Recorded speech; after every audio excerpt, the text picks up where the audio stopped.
नमस्कार साथियों, आपका हमारे YouTube चैनल द एजुकेशन पर हार्दिक स्वागत है। आज के इस सेशन में हम हिंदी साहित्य और व्याकरण संबंधित महत्वपूर्ण प्रश्नों को हल करेंगे, जो बिहार शिक्षक भर्ती परीक्षा 2023 टीजीटी पीजीटी के दृष्टिकोण से बेहद उपयोगी क्लास होगी। और यह क्लास 6 और 6 से 8 तक के भी बच्चे देख सकते हैं, क्योंकि इनसे कभी कभी प्रश्न पूछ ही लिए जाते हैं। तो सेशन के साथ बनकर अपनी तैयारी को पुख्ता बनाइए। चलिए सेशन की शुरुआत करते हैं। अगर चैनल पर पहली बार विजिट किए होंगे तो आपसे नम्र निवेदन है, सेशन को लाइक कर दीजिएगा। सेशन पसंद आए तो चैनल को सब्सक्राइब कर लीजिएगा और अपने दोस्तों में शेयर कर दीजिएगा। बेल आइकन को भी प्रेस कर लीजिएगा, जिससे रोज के क्लास का नोटिफिकेशन आप तक पहुंच सके। और अब परीक्षा नज़दीक है, 7 दिसंबर से परीक्षा स्टार्ट हो गई है। और जो 6 से 8 तक बने हैं उनका तो 8 दिसंबर को पेपर है, तो प्रैक्टिस जरूर कीजिए। पहला प्रश्न है, ओज गुण किन रसों में शामिल रहता है? रौद्र रस में शामिल रहता है कि भयानक रस में कि विभत्स रस में कि ये सभी? तो ओज गुण रौद्र रस में क्रोध। रौद्र रस का स्थायी भाव क्या है? क्रोध है। रौद्र रस का स्थायी भाव क्या है? क्रोध है। क्रोध रौद्र रस का अस्थायी भाव है। विभत्स का अस्थायी भाव जुगुप्सा है।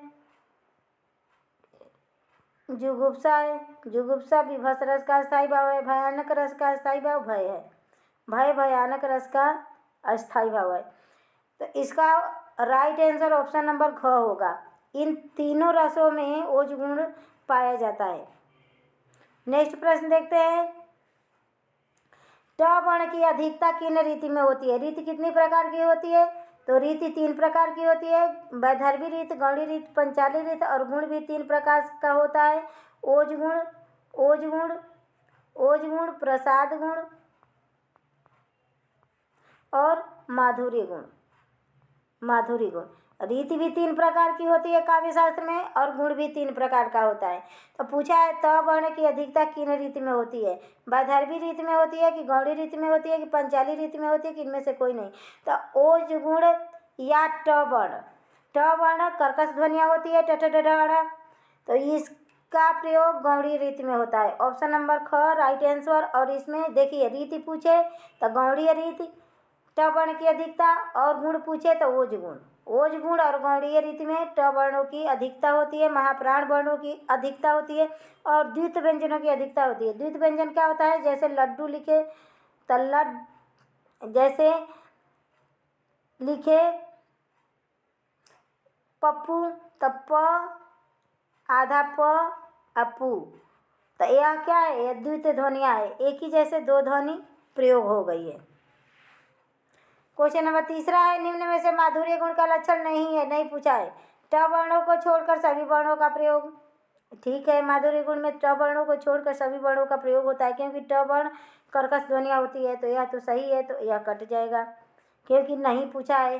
संयुक्त अक्षर और द्वित व्यंजन। संयुक्त अक्षर क्या होता है? जो 2 मूल अक्षरों से मिलकर बना होता है, जैसे छ हो गया और त्र हो गया, ज्ञ हो गया, यह संयुक्त अक्षर है, इसका प्रयोग। और द्वित व्यंजन क्या होता है? जैसे हम पप्पू लिखते हैं, पप्पू, तो यह द्वित वर्ण हो गया। तो इसका प्रयोग का अभाव होता है माधुर्य गुण में, क्योंकि यह योज गुण का ओज गुण का गुण में यह प्रयोग होता है। तो ये भी कट गया। महाप्राण ध्वनियों का अभाव। महाप्राण ध्वनि कौन कौन होती है? जैसे जिसमें प्राण वायु ज़्यादा लगे, जैसे प्रत्येक वर्ग के दूसरा और चौथा वर्ण, जैसे दूसरा और चौथा वर्ण महाप्राण होता है, तो उसका भी अभाव होता है, ये भी सही है। लेकिन महाप्राण ध्वनियों की अधिकता नहीं होती है, अभाव होता है। ऑप्शन नंबर घ राइट आंसर। क्वेश्चन नंबर 4 है, काव्य गुणों के प्रतिष्ठापक आचार्य कौन है? भरत मुनि है, दंडी है, वामन है कि राजशेखर है? तो काव्य गुणों के प्रतिष्ठापक आचार्य वामन है। वामन रीति संप्रदाय के प्रवर्तक भी है। रीति संप्रदाय के प्रवर्तक भी आचार्य वामन है। इन्होंने रीति की परिभाषा देते हुए कहा है, रीतिरात्मा काव्य से, या रीति ही काव्य की आत्मा होती है। क्वेश्चन नंबर 5 है, निम्न में से उपन्यासों में से किशोरीलाल गोस्वामी का उपन्यास नहीं है, नहीं पूछा है। तरुण तो पश्मिनी भी नहीं है कि राजकुमारी नहीं है कि रंग महल में हलाहल नहीं है कि क्षमा नहीं है? क्वेश्चन नंबर 5 का ऑप्शन नंबर घ राइट आंसर। क्षमा उपन्यास किशोरीलाल गोस्वामी का नहीं है। कमेंट बॉक्स में जरूर बताइएगा क्षमा उपन्यास किसका है। यह आपका HW रहेगा। उलझन एवं क्षमा उपन्यास किसका है? प्रेमचंद्र का है, केदारनाथ पांडे का है, श्रीनाथ सिंह का है कि सत्यदेव परिव्राजक का है? फटाफट आंसर कीजिए। क्वेश्चन नंबर 6 का ऑप्शन नंबर ग राइट आंसर। देखिए क्षमा उपन्यास किसका है? तो श्रीनाथ सिंह का है। क्षमा उपन्यास श्रीनाथ सिंह का है और उलझन उपन्यास भी श्रीनाथ सिंह का है। क्वेश्चन नंबर 7 है अनुच्छेद लेखन यहाँ पे में रहेगा। अनुच्छेद लेखन में देखिए हंस पद विराम चिन्ह का प्रयोग किया जाता है छूटे हुए अक्षरों को लिखने के लिए। अनुच्छेद लेखन में लगभग कितने शब्दों एक अनुच्छेद लेखन में नहीं रहेगा। एक अनुच्छेद लेखन लगभग कितने शब्द एक अनुच्छेद लेखन लगभग कितने शब्दों में लिखा जा सकता है? 80 से 85 शब्दों में कि 60 से 65 शब्दों में, 80 से 100 शब्दों में कि 95 से 100 शब्दों में? तो एक अनुच्छेद लेखन 80 से 100 शब्दों में लिखा जाता है। एक अनुच्छेद लेखन लगभग 80 से 100 शब्दों में लिखा जाता है। क्वेश्चन नंबर 7 का ऑप्शन नंबर ग राइट आंसर। क्वेश्चन नंबर 8 देखते हैं। क्वेश्चन नंबर 8 है विराम चिन्हों से आपका क्या अभिप्राय है? भाषा को एक रूपता देने के लिए रहते हैं विराम चिन्ह कि भाषा को शुद्ध रूप से लिखने के लिए? तो भाषा को शुद्ध रूप से लिखने के लिए व्याकरण की आवश्यकता होती है। व्याकरण की आवश्यकता होती है, न कि विराम चिन्हों की। भाषा लिखित भाषा में ठहराव के लिए कि भाषा को सुंदर बनाने के लिए? तो भाषा को सुंदर बनाने के लिए अलंकारों का प्रयोग किया जाता है। अलंकारों का प्रयोग किया जाता है। अलंकार का प्रयोग किया जाता है। लिखित भाषा में ठहराव देने के लिए, रुकने के लिए विराम चिन्हों का प्रयोग किया जाता है। ऑप्शन नंबर ग राइट आंसर। प्लीज़ सेशन पसंद आ रहा होगा तो चैनल को सब्सक्राइब कर दीजिएगा और लाइक कर दीजिएगा सेशन को, और ज़्यादा से ज़्यादा बच्चों के पास शेयर कीजिए।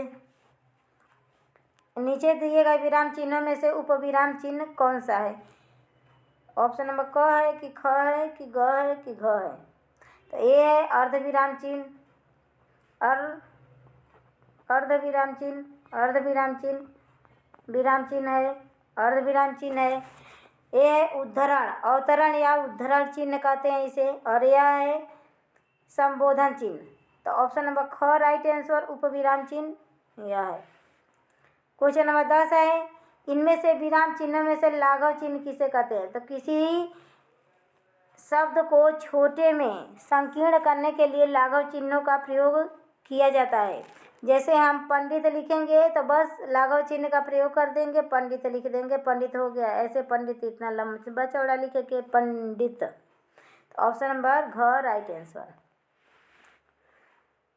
क्वेश्चन नंबर 11 है रामू लकड़ी काट रहा है, वाक्य में विधेय बताइए। वाक्य किसी भी वाक्य के दो भेद होते हैं, एक उद्देश्य होता है और दूसरा क्या होता है? विधेय होता है। तो कर्ता क्या होता है? कर्ता एक उद्देश्य होता है, जो क्रिया होती है वह क्या होती है? विधेय होती है। तो आपको पता चल गया हो क्या कि लकड़ी का काटना क्या है? विधेय है, जबकि रामू क्या है? एक उद्देश्य है। क्वेश्चन नंबर 12 है मैंने अभी खाना नहीं खाया में कौन सा वाक्य है? आज्ञावाचक है, इच्छावाचक है, निषेधवाचक है कि संदेहवाचक है? तो यहाँ नहीं प्रयोग किया गया है। तो यह नकारात्मक वर्णों का जहाँ प्रयोग होता है निषेधवाचक वाक्य। ऑप्शन नंबर ग राइट आंसर। क्वेश्चन नंबर 13 है मोहिनी गाना गाती हुई नाच रही है, वाक्य में कौन सा वाच्य है? वाच्य 3 प्रकार का होता है, साधारण वाच्य, मिश्र वाच्य और संयुक्त वाच्य। 3 प्रकार का वाच्य होता है, 3 प्रकार का गुण होता है, 3 प्रकार की रीति होती है, 3 का महत्व है। एक हिंदी शास्त्र में एक 12 का महत्व है और एक 3 का महत्व है। तो फटाफट आंसर कीजिए। तो देखिए मोहिनी गाती हुई नाच रही है, तो अगर इसमें क्रिया का भेद होता तो यह होता द्विकर्मक क्रिया, 2 क्रिया प्रयोग हो रही है। लेकिन यहाँ पे वाक्य पूछ रहा है, तो एक ही विधेय है और एक ही उद्देश्य है। एक ही उद्देश्य, एक ही विधेय जिस वाक्य में होता है वह साधारण वाक्य होता है। ऑप्शन नंबर क राइट आंसर यही होता है कि मोहिनी गाना भी गाती है और मोहिनी नाचती भी है, तो यह हो जाता संयुक्त वाक्य। अब मिश्र वाक्य वह होता मोहिनी गाती है तभी नाच पाती है, तो यह मिश्र वाक्य हो जाता। कई बार वाक्यों को भी दे देता है कि इसको मिश्र वाक्य में बदलिए या इस मिश्र वाक्य को संयुक्त वाक्य में बदलिए। तो अगर आपको कंसेप्ट क्लियर रहेगा तो आप कैसे भी प्रश्न हल कर सकते हैं। व्याकरण एक गणित के समान होता है, जो व्याकरण को जड़ से समझ के लेता है, कैसा भी क्वेश्चन आए वह हल कर लेता है। क्वेश्चन नंबर 14 है, अर्थ के आधार पर वाक्य के कितने भेद होते हैं? 9 भेद होते हैं, 8 भेद होते हैं, 10 भेद होते हैं कि 5 भेद होते हैं? देखिए अ को ऐसे कर दो, एक मिला दो, देखिए ये अ है, तो अ को ऐसे मिला दो, ऐसे मिला दो, कितना हो गया? अ से 8, अ से अर्थ, अ से 8, तो 8 प्रकार का होता है। रचना, रचना पूछेगा, रचना में कितने अक्षर है? 1 2 3, तो रचना के आधार पर वाक्य के 3 भेद होते हैं, संयुक्त वाक्य, मिश्र वाक्य और सरल वाक्य। अर्थ के आधार पर 8 भेद होते हैं, उन 8 भेदों को देख लेते हैं। एक होता है, पहला होता है विधानवाचक वाक्य, दूसरा है निषेधवाचक वाक्य, नहीं के अर्थ में निषेधवाचक वाक्य, तीसरा है विस्मयादिबोधक वाक्य,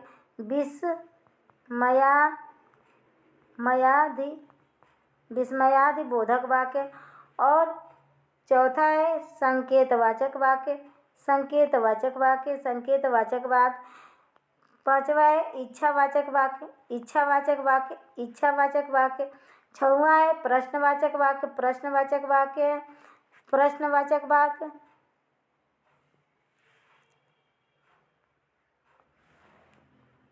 आज्ञावाचक वाक्य और एक है संकेतवाचक वाक्य। देखिए यह 8 प्रकार का वाक्य होता है, नोट डाउन कीजिएगा। रचना क्या है? विधानवाचक वाक्य, निषेधवाचक वाक्य, आज्ञावाचक वाक्य, विस्मयादिबोधक वाक्य, संकेतवाचक वाक्य, प्रश्नवाचक वाक्य, इच्छावाचक वाक्य और संकेतवाचक वाक्य। यह वाक्य के 8 भेद होते हैं। क्वेश्चन नंबर 15 है, आदिकाल को आदिकाल नाम किसने दिया? तो आदिकाल को आदिकाल नाम हजारी प्रसाद द्विवेदी ने दिया, और आदिकाल को वीर गाथा काल आचार्य शुक्ल ने दिया। क्वेश्चन नंबर 16 है, प्रत्यय के कितने भेद होते हैं? 4 होते हैं, 5 होते हैं, 6 होते हैं, 2 होते हैं। प्रत्यय के 2 भेद होते हैं, एक कृदंत प्रत्यय और दूसरा है तद्धित प्रत्यय। तो कृदंत प्रत्यय क्रिया के साथ प्रयोग होता है और तद्धित प्रत्यय संज्ञा सर्वनाम के साथ प्रयोग होता है। क्वेश्चन नंबर 17 है, निम्न में से नाक प्रत्यय से बना है। निम्न में से नाक नहीं रहेगा, ना प्रत्यय से कौन सा वर्ण बना है? पढ़ना, अखबार वाला, दर्दनाक, घबराहट। तो ना प्रत्यय से बनना है, तो पढ़ना, पढ़ धन ना बराबर पढ़ना ना प्रत्यय से बना है। पढ़ धन ना, पढ़ना, तो ना प्रत्यय से कौन बना है? पढ़ना। अखबार वाला में वाला प्रत्यय लगाए, घबराहट में आहट प्रत्यय लगाए, घबराहट में आहट प्रत्यय लगाए, और दर्द में नाक प्रत्यय लगाए। क्वेश्चन नंबर 18, किन शब्द में परा उपसर्ग लगाने पर उसका अर्थ बदल जाता है? चर में, जय में, जल में, जान में। तो जय है, जय माने हमारी विजय हो गई, इसमें परा उपसर्ग लगा देंगे तो यह पराजय बन जाएगा, तो इसका ठीक विपरीत हो जाएगा, इसका अर्थ बदल जाएगा। ऑप्शन नंबर ख राइट आंसर। क्वेश्चन नंबर 19 है, निम्न में से किस शब्द में त्व प्रत्यय नहीं जुड़ा है? नहीं पूछा है। अपना, खट्टा, मनुष्य, देव। फटाफट आंसर कीजिए क्वेश्चन नंबर 19 का। ऑप्शन नंबर ख राइट आंसर। खट्टा में त्व प्रत्यय नहीं जुड़ा है, जबकि मनुष्य में त्व प्रत्यय जुड़ने से मनुष्यत्व हो जाएगा। देव में देवत्व हो जाएगा। अपना में अपनत्व हो जाएगा। त्व प्रत्यय लग जाएगा, लेकिन खट्टा में खट्टत्व नहीं होता है। खट्टा में खट्टत्व नहीं होता है, जबकि मनुष्य में मनुष्यत्व हो जाएगा। अपना में अपनत्व हो जाएगा। देव में देवत्व हो जाएगा। कौन सा उपसर्ग कम के अर्थ में प्रयोग किया जाता है? अति, अन, कु, दुह। फटाफट आंसर कीजिए।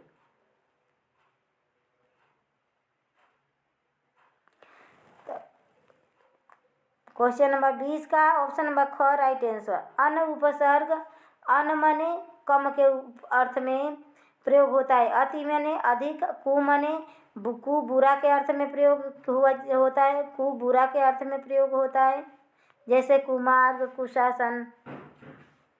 क्वेश्चन नंबर 21 है। निम्न में से कौन सा एक हिंदी का उपसर्ग नहीं है? उन नहीं है कि अधि नहीं है कि अथ नहीं है कि बिन नहीं है? फटाफट आंसर कीजिए क्वेश्चन नंबर 21 का ऑप्शन नंबर ख राइट आंसर। अधि उपसर्ग हिंदी का उपसर्ग नहीं है, जबकि उन, अथ, बिन यह हिंदी का उपसर्ग है। अधि है तो यह संस्कृत का उपसर्ग है। संस्कृत भाषा का उपसर्ग है।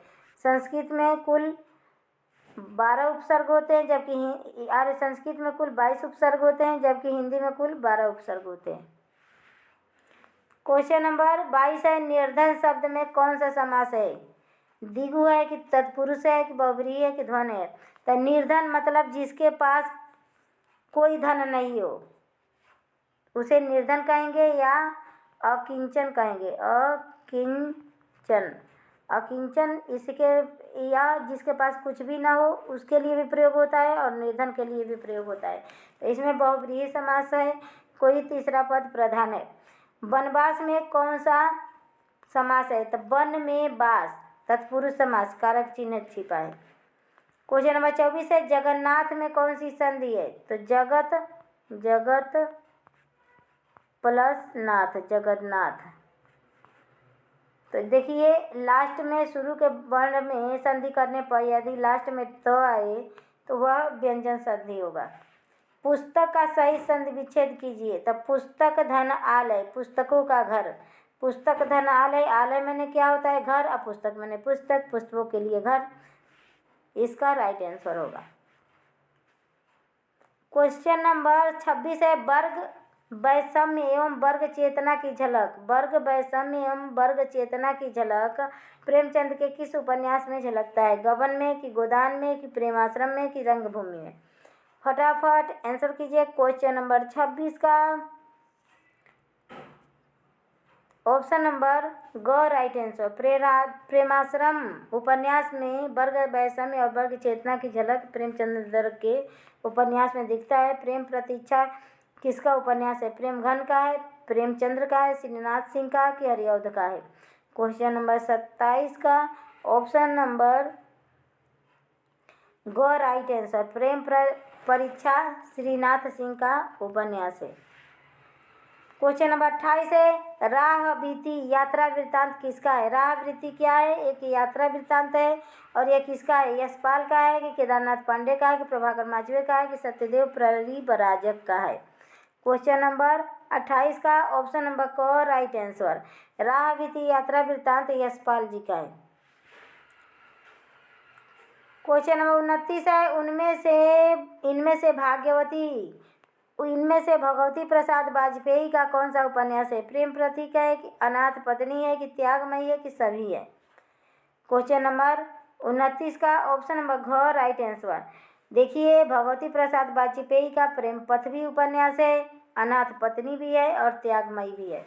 विराट की पद्मिनी किसका ऐतिहासिक उपन्यास है? रामेश्वर शुक्लांचल का है कि रामविलास शर्मा का है कि वृंदावन लाल वर्मा का है कि चतुर सेन शास्त्री का है?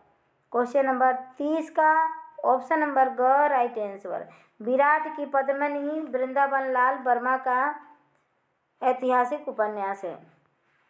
क्वेश्चन नंबर 31 है, धरती मेरा घर किसका रचना है? रांगिया राघव का है, केदारनाथ पांडे का है कि डॉक्टर नागेंद्र कुमार का है, नागेंद्र का है कि डॉक्टर जैनेंद्र कुमार का है? फटाफट आंसर कीजिए क्वेश्चन नंबर 31 का। ऑप्शन नंबर क राइट आंसर, धरती मेरा घर रांगिया राघव जी की रचना है। क्वेश्चन नंबर 32 है, हजारी प्रसाद द्विवेदी पुनर्नवा उपन्यास को किस ग्रंथ से जोड़ा है? लोरी कथा, मृत्यु कतिकम, उक्त दोनों या इनमें से कोई नहीं? क्वेश्चन नंबर 32 का ऑप्शन नंबर ग राइट आंसर, हजारी प्रसाद द्विवेदी ने अपने पुनर्नवा उपन्यास में लोरी कथा और मृत्यु कतिकम दोनों से इस ग्रंथ को जोड़ा है। क्वेश्चन नंबर 33 है, मुनीन्द्र में कौन सी संधि है? वृद्धि संधि है, गुण संधि है, अयादि संधि है कि दीर्घ संधि है? तब मुनि प्लस इंद्र, मुनीन्द्र, इंद्र। तो देखिए छोटी छोटी मिलके बड़ी बन गया है, बड़ी बन गया है तो दीर्घ संधि है। अरे दीर्घ संधि है, ऑप्शन नंबर घ राइट आंसर, वृद्धि नहीं है, दीर्घ संधि है। बोल रहे हैं दीर्घ संधि लग रहा है।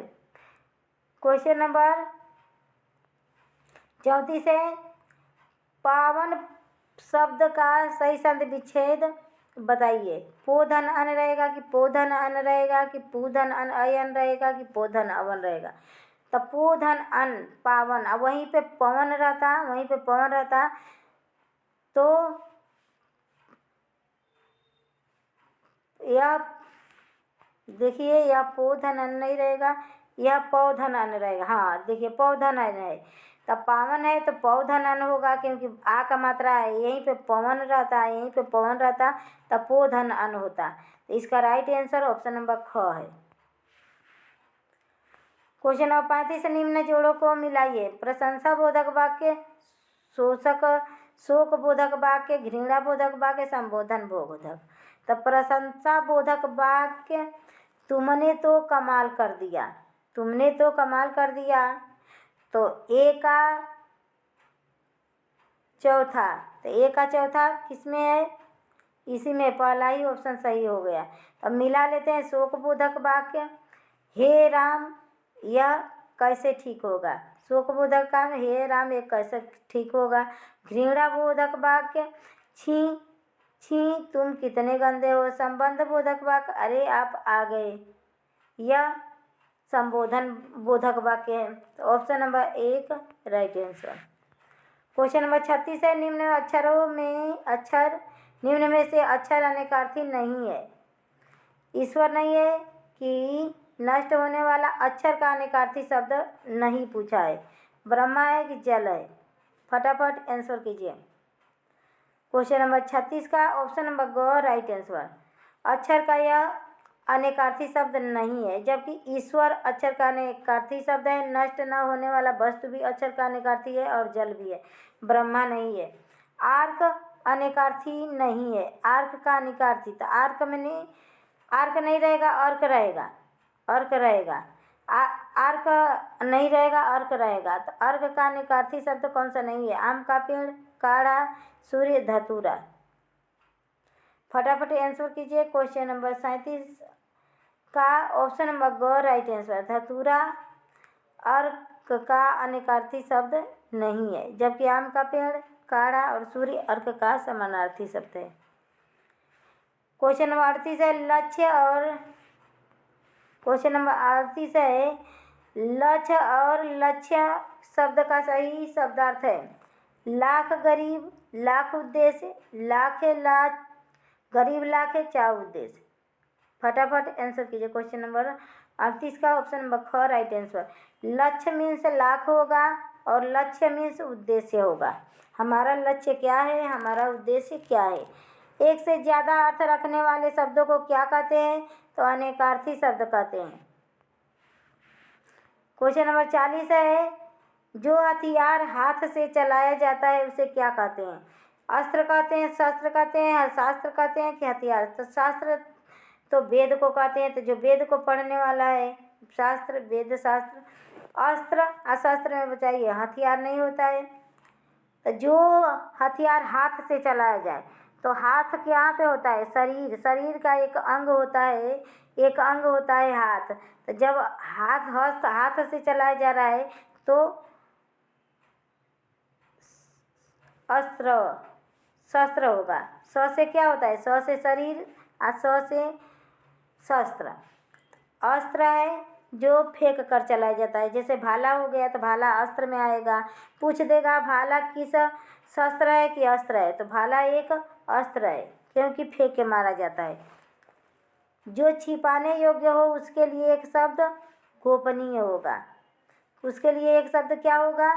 गोपनीय होगा। जो छुपाने योग्य है उसे गोपनीय कहेंगे। क्वेश्चन नंबर 42 है, अतिवृष्टि का विलोम क्या होगा? तो अतिवृष्टि का विलोम अनावृष्टि होगा। अना मने नहीं वर्षा होना। भक्तन को कहा सीकरी सो काम, आवत जात पनैया चूरे बिसर गयो हरिनाम। किसकी पक्ति है? तो भक्तन को कहा सीकरी सो काम मलुक दास की पक्ति है। क्वेश्चन नंबर 44 है, बौने और घायल फूल किसकी रचना है? रामेश्वर शुक्लांचल की है, रांगिया राघव की है, जैनेन्द्र कुमार की है कि अमृत राय की है? बौने और घायल फूल किसकी रचना है? तो ऑप्शन नंबर ख राइट आंसर, रांगिया राघव जी की रचना है बौने और घायल फूल। प्लीज सेशन पसंद आ रहा होगा तो चैनल को सब्सक्राइब कर लीजिएगा, लाइक कर दीजिएगा सेशन को। क्वेश्चन नंबर 45 है, गंगा मैया और छोटी सी शुरुआत। गंगा मैया और छोटी सी शुरुआत किसकी रचना है? भैरव प्रसाद गुप्त की है कि डॉक्टर नगेंद्र की है कि जैनेन्द्र कुमार की, प्रताप नारायण मिश्र की? क्वेश्चन नंबर 45 का ऑप्शन नंबर क राइट आंसर, गंगा मैया और छोटी शुरुआत भैरव प्रसाद गुप्त जी की रचना है। क्वेश्चन नंबर 46 है, 46 है, शहीद और स्वदेह उपन्यास किसका है? क्वेश्चन नंबर 46 का आंसर बताइए फटाफट। रमेश चंद्र शाह का है कि मनमोहन नाथ गुप्त का है कि आचार्य शुक्ल का है कि भैरव प्रसाद गुप्त का है? क्वेश्चन नंबर 46 का ऑप्शन नंबर ख राइट आंसर, मनमोहन नाथ गुप्त का है। क्वेश्चन नंबर 47 है, हिंदी साहित्य आलोचनात्मक इस लिखने किसने लिखा? हिंदी साहित्य का आलोचनात्मक इतिहास रहेगा। आलोचनात्मक इतिहास किसने लिखा? आलोचनात्मक इतिहास किसने लिखा? आचार्य शुक्ल ने कि राम कुमार वर्मा ने कि हजारी प्रसाद द्विवेदी ने कि सत्यदेव कटारे ने? क्वेश्चन नंबर 47 का ऑप्शन नंबर ख राइट आंसर, हिंदी साहित्य का आलोचनात्मक इतिहास राम कुमार वर्मा का ग्रंथ है। फूल नहीं रंग बोलते हैं किसकी रचना है? तो केदारनाथ अग्रवाल की रचना है। नेक्स्ट प्रश्न है, अर्थ गौरव के लिए कौन प्रसिद्ध है? तो उपमा कालिदासस्य भारवी अर्थ गौरवम दंडी पद लालित्य माघे संति इतरे गुण। तो माघ में यह तीनों गुण प्रयोग होता है। उपमा के लिए कालिदास प्रयोग होते हैं, उपमा के लिए कालिदास प्रयोग है। अब भारवी अर्थ गौरव के लिए भारवी प्रयोग है, प्रसिद्ध है, तो इसके लिए ऑप्शन नंबर ख राइट आंसर। और दंडी पद लालित्य के लिए पद लालित्य के लिए दंडी प्रयोग प्रसिद्ध है। क्वेश्चन नंबर 50 है और आज के यह सेशन का लास्ट प्रश्न है। सेशन कैसा लगा प्लीज़ कमेंट सेक्शन में बताइएगा और आप सबका स्कोर कितना रहा। बुद्धे गादी किसका उपन्यास है? अग्र अली का है? ये अग्र अली नहीं है, अग्र अली का है कि रामविलास शर्मा का है कि श्याम सुंदर दास का है कि अमृत राय का है? क्वेश्चन नंबर 50 का ऑप्शन नंबर घ राइट आंसर, अमृत राय का है। बुढ़े गादी अमृत राय का उपन्यास है और यह मुंशी प्रेमचंद्र के बेटे थे। तो आज का यह सेशन यही समाप्त हुआ। कैसा लगा सेशन प्लीज़ कमेंट बॉक्स में बताइएगा। आपका कितना स्कोर रहा। नमस्कार दोस्तों, धन्यवाद।